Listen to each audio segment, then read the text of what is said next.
বাংলাদেশের এই যে জাতীয় সংসদের অধিবেশন আহ্বান করেছে রাষ্ট্রপতি প্রধানমন্ত্রীর পরামর্শক্রমে।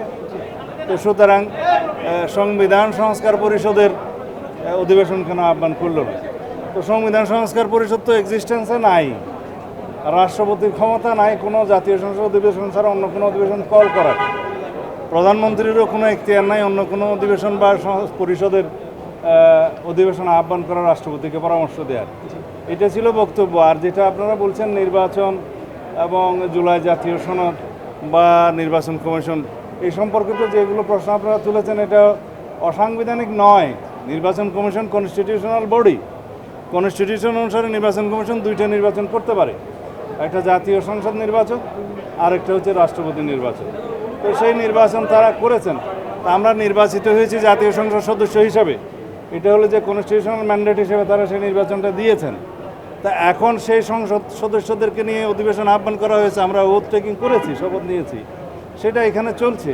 এখন এখানে যদি সংস্কার প্রস্তাব গ্রহণ করতে হয়, জুলাই জাতীয় সনদকে আমরা সম্মান করি, প্রত্যেকটা অক্ষর এবং শব্দকে আমরা ধারণ করি, জুলাই জাতীয় সনদ যেভাবে স্বাক্ষরিত হয়েছে সেই বিষয় নিয়ে এই মহান সংসদে আলাপ হবে, আইন প্রণয়ন হবে, অ্যাকর্ডিংলি যদি প্রয়োজন হয় সংবিধান সংশোধন হবে, তারপরে যদি কোনো পরিষদ গঠন করতে হয় সেটা তারপরের ব্যাপার। আমরা কনস্টিটিউশনালি যাই, আমরা কোনো কিছুই অস্বীকার করছি না, কিন্তু আমরা বলছি যেটা আমরা সংবিধান মেনে চলতে পারি। এখন অধিবেশনে আহ্বান হয়েছে, আমরা অধিবেশনে এসেছি, আলোচনা করি। এখানে তো সংবিধান সংস্কার পরিষদ নামে কোনো অধিবেশন আহ্বান করার সুযোগ নেই, সেই কথা আমরা বলেছি। সেটা ঠিক বলেন নাই আপনি। শেখ হাসিনা দিল্লিতে পালিয়ে গিয়েছে, সংসদ ডিজলভ করে দেওয়া হয়েছে, তারপরে রাষ্ট্রপতির কাছে সবাই গিয়েছে, 106-এর অধীনে সুপ্রিম কোর্ট থেকে সেটা অন্তর্বর্তীকালীন সরকারের অনুমোদন হয়েছে, তারপরে সবাই শপথ গ্রহণ করেছে, সেই রাষ্ট্রপতির অধীনে প্রধান উপদেষ্টা সহ সবাই শপথ গ্রহণ করেছে।